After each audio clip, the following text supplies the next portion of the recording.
Al crecer en un pueblo pequeño, uno tiende a darse cuenta de las cosas. En mi pueblo, la gente era reservada, pero todos conocían los asuntos de los demás. Nuestra calle era tranquila, bordeada de casas antiguas y árboles altos que susurraban al viento. Mi familia vivía en una casa pequeña con una valla blanca, pero la casa de nuestro vecino era diferente, más grande, más nueva y siempre impecable. Parecía fuera de lugar. El propietario de aquella casa, el señor Collins, era un hombre adinerado que vivía allí con su esposa, la señora Collins, y su hija de 2 años, Stacy. El señor Collins era un hombre extraño. No hablaba mucho y era reservado, pero lo que más llamaba la atención era su obsesión por el coche. Tenía un elegante deportivo negro, de los que solo se ven en las revistas. Todos los fines de semana, sin falta, estaba fuera, puliéndolo y limpiándolo como si fuera de oro. Le dedicaba horas y horas, asegurándose de que cada centímetro estuviera perfecto. A veces le observaba desde mi ventana, preguntándome por qué un coche podía significar tanto para alguien. La señora Collins era todo lo contrario de su marido, siempre amable y simpática, a menudo me saludaba cuando pasaba. A veces, incluso se paraba a charlar, me preguntaba por el colegio o me ofrecía alguna de las galletas que horneaba.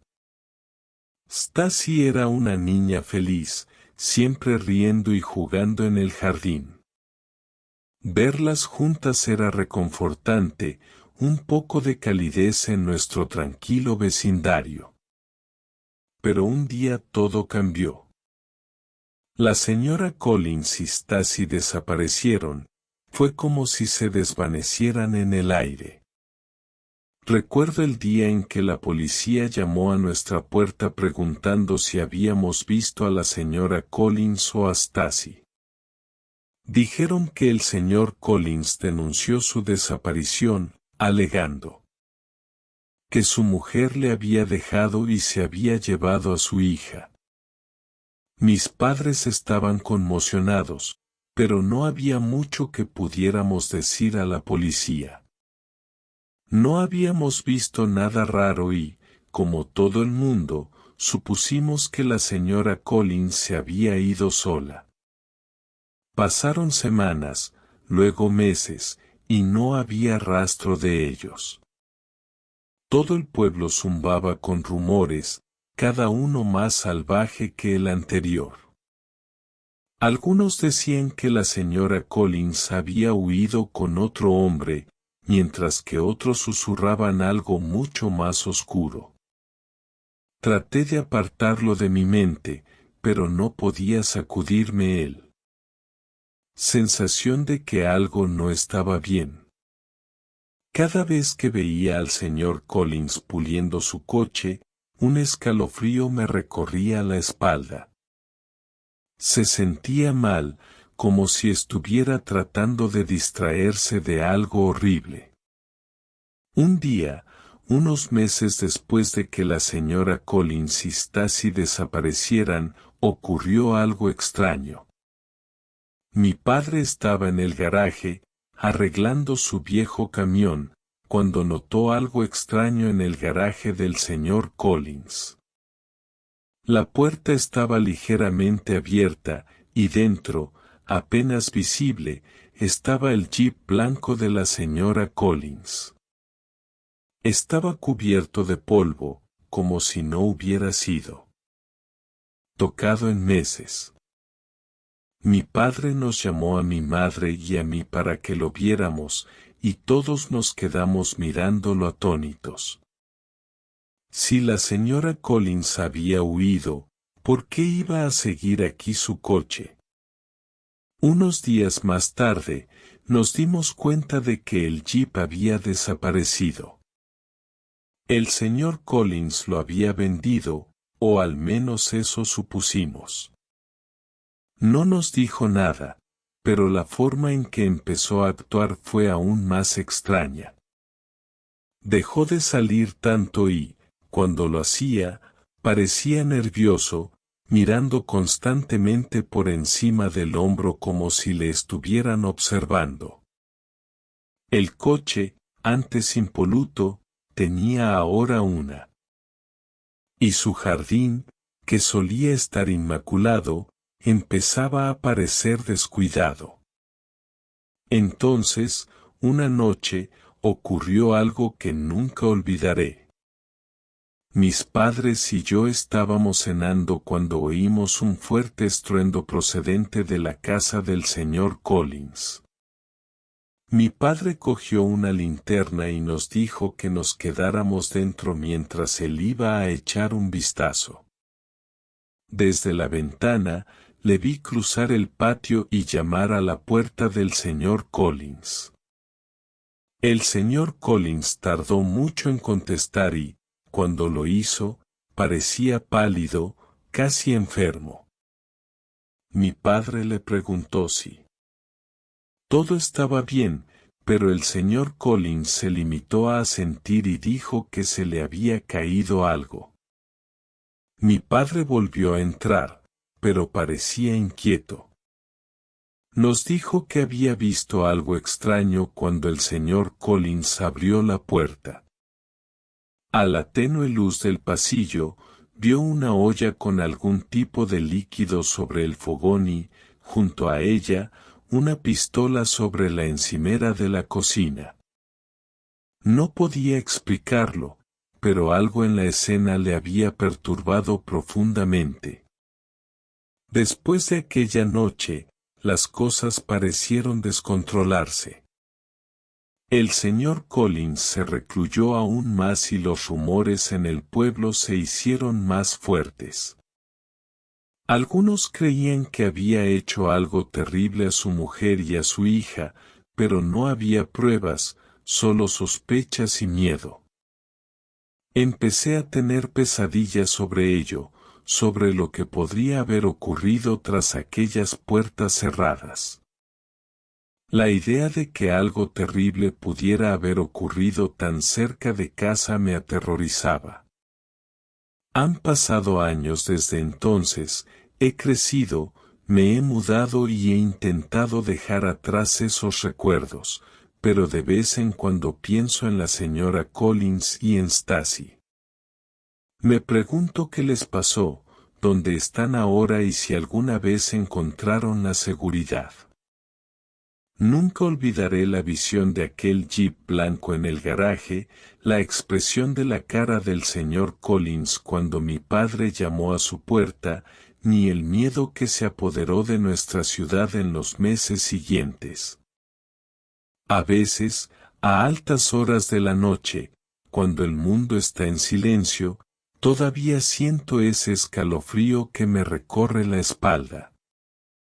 Nunca lo sabré con certeza, pero me temo lo peor y espero, estén donde estén, que la señora Collins y Stacy estén a salvo, lejos del hombre que pasó tanto tiempo sacándole brillo a su coche. Llevaba unos meses repartiendo comida, conduciendo por la ciudad y conociendo cada rincón. La mayoría de las noches eran rutinarias, recoger el pedido, seguir el GPS, entregarlo y pasar al siguiente. Pero esta noche era diferente. Era tarde, quizá pasada la medianoche, y acababa de recibir un pedido de una parte de la ciudad que no reconocía. El GPS me alejó de las carreteras conocidas y me llevó a un barrio que nunca había visto antes. Las casas estaban muy separadas entre sí y las calles parecían girar y torcerse sin sentido. Cada esquina que doblaba parecía. Me adentraba más en el laberinto de calles estrechas y callejones oscuros. Las farolas, escasas y dispersas, proyectaban sombras alargadas e inquietantes que hacían que toda la zona pareciera apagada. Cuanto más conducía, más sentía que algo iba mal. Las carreteras no parecían coincidir con el mapa de mi teléfono. Hacía un giro y, de repente, el GPS me decía que volviera atrás, como si las calles estuvieran cambiando mientras conducía.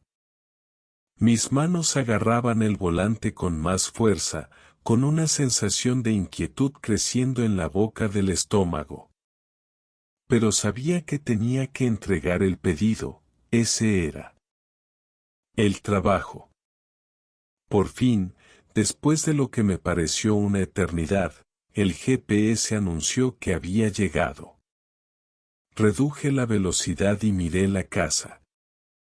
Estaba al final de una calle sin salida, era un edificio alto y estrecho con la pintura desconchada y las ventanas rotas.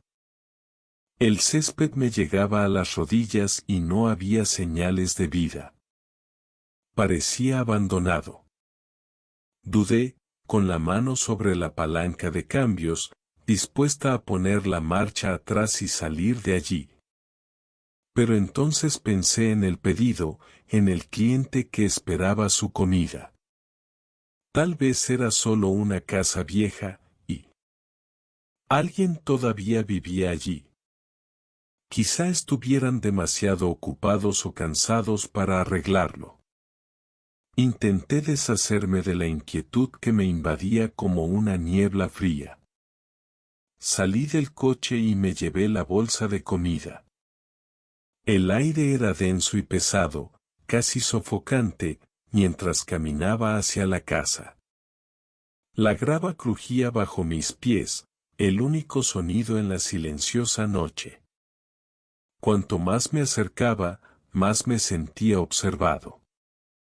Sentí un escalofrío que me recorría la espalda. Cuando llegué al porche, me di cuenta de que la puerta principal estaba ligeramente entreabierta. Se abrió con un ligero chirrido, dejando al descubierto un oscuro pasillo que se extendía hacia lo desconocido. Apenas podía ver unos metros dentro, la oscuridad se tragaba todo lo que había más allá. «Hola», grité, con la voz ligeramente temblorosa. No recibí respuesta, solo el eco de mi voz rebotando en el pasillo vacío. Algo dentro de mí gritaba que me fuera, que dejara la comida y volviera corriendo al coche. Pero di otro paso adelante, escudriñando en la oscuridad. Fue entonces cuando lo oí, un leve crujido, como de hojas arrastradas. Me volví para mirar hacia la calle y fue entonces cuando los vi. Unas figuras surgieron de entre las sombras, saliendo de entre las casas y doblando las esquinas. Se movían en silencio, casi como si se deslizaran por el suelo. El corazón empezó a latirme con fuerza, cada latido resonaba en mis oídos a medida que se acercaban. El primero entró en la penumbra del porche y pude verlo. Era una persona, pero su rostro estaba oculto tras una máscara blanca y vacía. La máscara no tenía rasgos, era de porcelana lisa y fría. Las demás me siguieron, todos con las mismas inquietantes máscaras inexpresivas. Me rodearon y su presencia me presionó por todos lados. Intenté retroceder, pero estaba atrapada contra la barandilla del porche. Respiraba entrecortadamente, con la mente acelerada buscando una salida. Uno de ellos me tendió la mano y me estremecí, dejando caer la bolsa de comida al suelo. Me agarraron con manos frías como el hielo y tiraron de mí hacia la casa. Luché para liberarme, pero eran demasiado fuertes. Cuanto más luchaba, más me apretaban. No dijeron una palabra, ni un sonido, mientras me arrastraban al interior. La puerta se cerró de golpe, sumiéndome en la oscuridad. Estaba ciega, mis otros sentidos tomaban el control. Oía sus pasos a mi alrededor, suaves pero decididos. Sentía sus manos frías sobre mí, buscando en mis bolsillos, cogiendo mi cartera, mi teléfono y mis llaves. Quise gritar, pedir ayuda, pero el sonido se apagó en mi garganta. Era como si la oscuridad se hubiera tragado mi voz. Mi mente daba vueltas, intentando comprender lo que estaba ocurriendo, pero nada tenía sentido. Todo lo que podía sentir era terror que se apoderaba de mí mientras seguían despojándome de todo lo que tenía. Finalmente, me soltaron y me desplomé en el suelo, temblando. Oí sus pasos alejarse, el crujido de la puerta al abrirse y cerrarse de nuevo, y se fueron, dejándome sola en la casa completamente a oscuras. Permanecí allí durante horas, demasiado asustada para moverme. Mi mente repetía los acontecimientos una y otra vez, intentando comprender, pero no lo conseguía. Era como si hubiera entrado en otro mundo, un lugar donde nada tenía sentido. Al final, me obligué a levantarme, con las piernas temblorosas. Encontré la puerta, la abrí de un empujón y salí a la noche. La calle estaba vacía, no había rastro de los enmascarados ni de nadie. Mi coche seguía allí, intacto, como si no hubiera pasado nada. Me habían robado no solo mis pertenencias, sino algo más, mi sensación de seguridad, mi confianza en el mundo que me rodeaba. Me alejé de aquella casa lo más rápido que pude, las calles seguían serpenteando y me llevaban en círculos hasta que por fin encontré la salida.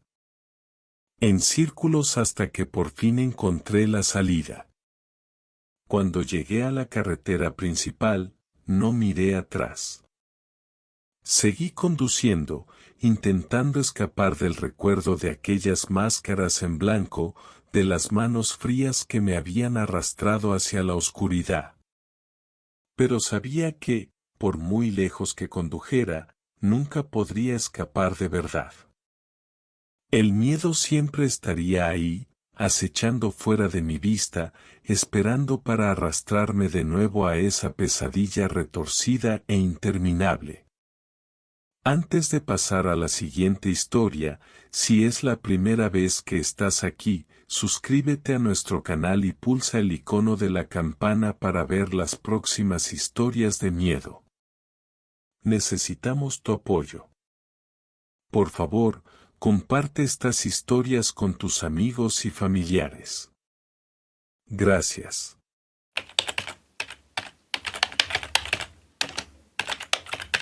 El hospital era tranquilo por la noche, casi demasiado. Yo trabajaba de celador y mi turno siempre parecía eterno. Las interminables paredes blancas, el suave zumbido de las luces fluorescentes y los lejanos pitidos de las máquinas hacían que el lugar resultara espeluznante cuando se ponía el sol. La única escapatoria real era el despacho del sótano, una habitación pequeña y poco iluminada donde pasaba la mayor parte de las noches cuando las cosas iban despacio. El despacho estaba justo al lado del depósito de cadáveres, un lugar en el que intentaba no pensar demasiado.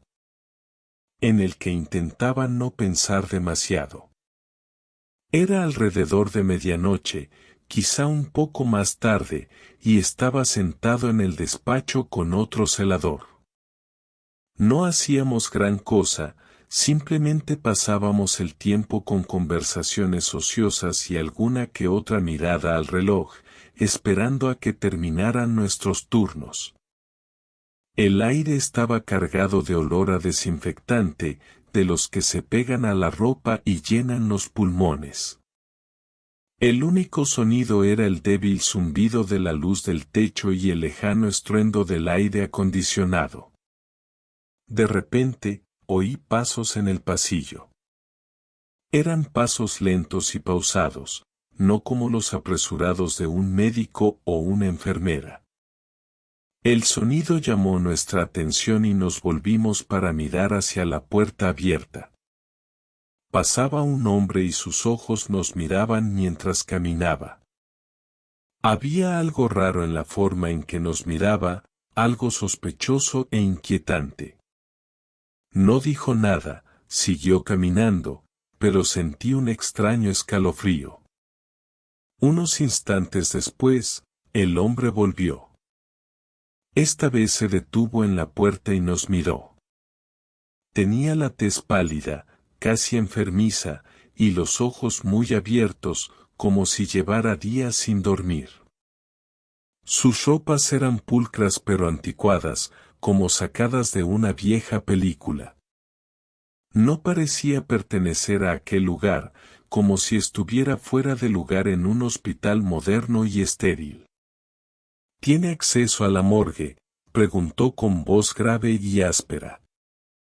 Intercambié una mirada con el otro celador. Ambos supusimos que estaba haciendo una recogida para una funeraria. No era del todo inusual, aunque la hora de la noche lo hacía extraño. Sí, dije con cautela, preguntándome qué hacía aquí tan tarde. La expresión del hombre no cambió, pero había un brillo en sus ojos que me inquietó. No podía precisarlo, pero había algo en el que no encajaba.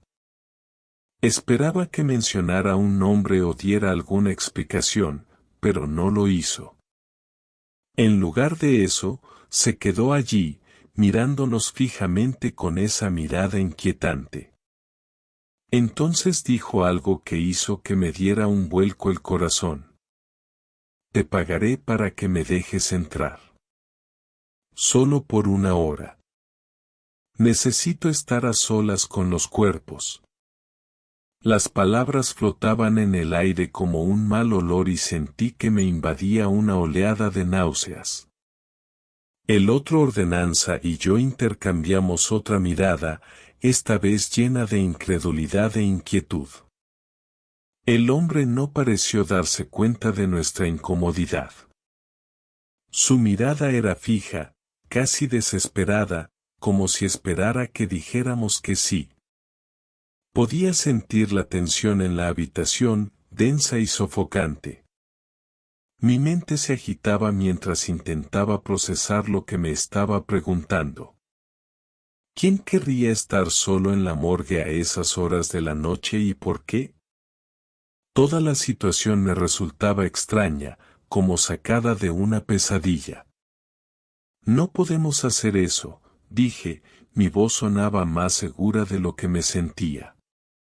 Va contra la política del hospital. La expresión del hombre se ensombreció y, por un momento, pensé que discutiría o intentaría persuadirnos. Pero entonces pareció darse cuenta de que no íbamos a ceder. Sus ojos se entrecerraron, apretó la mandíbula y los músculos de su cara se crisparon ligeramente. No dijo nada, se limitó a mirarnos con una expresión que me erizó la piel. Finalmente, se dio la vuelta y se alejó, sus pasos resonando por el pasillo. El otro camillero y yo nos quedamos sentados en un silencio atónito, asimilando poco a poco la gravedad de lo que acababa de ocurrir. El corazón me latía con fuerza y no podía evitar la sensación de que habíamos evitado algo terrible por los pelos. Deberíamos avisar a seguridad, dije al cabo de unos instantes. El otro celador asintió y subimos rápidamente a la oficina de seguridad. El hospital parecía aún más siniestro mientras caminábamos por los pasillos vacíos, las sombras parecían extenderse y crecer en la penumbra. Cuando llegamos a la oficina de seguridad, encontramos al guardia de turno y le explicamos lo sucedido. En cuanto describimos al hombre, la expresión del guardia cambió. Se inclinó hacia adelante y entrecerró los ojos al reconocerlo. ¿Dijo algo de que quería estar solo en el depósito?, preguntó el guardia, con voz tensa. Sí, respondí, con el malestar en el estómago cada vez más profundo. El guardia soltó un fuerte suspiro y sacudió la cabeza. Ya lo ha intentado antes. Hemos tenido algunos encontronazos con él en los últimos meses. Siempre desaparece antes de que podamos atraparlo, pero sabemos que trama algo. El hombre ya había hecho esto antes. ¿Qué podía querer de los cadáveres de la morgue? Mi mente conjuró todo tipo de inquietantes posibilidades, ninguna de ellas reconfortante. El guardia nos aseguró que aumentarían las patrullas y vigilarían al hombre, pero toda la experiencia me dejó conmocionado. Mientras regresaba al despacho del sótano, no podía evitar la sensación de que nos habíamos acercado peligrosamente a algo oscuro y retorcido. El hospital ya no me parecía seguro, no como antes, pero ahora era diferente. Ahora parecía un lugar donde las sombras escondían secretos demasiado terribles para imaginarlos. Durante el resto de mi turno, no pude dejar de pensar en aquel hombre, su rostro pálido, sus ojos desesperados, la forma en que había pedido que le dejaran a solas con los muertos. Todo se repetía en mi mente como un disco rayado. Incluso después de que terminara mi turno y me fuera a casa, el malestar persistía como una sombra que se negaba a marcharse. No volví a ver al hombre, pero el recuerdo de aquella noche permaneció conmigo. Cada vez que pasaba por delante del depósito de cadáveres, sentía el mismo escalofrío, el que me recordaba lo cerca que habíamos estado de dejar que algo monstruoso se nos escapara de las manos.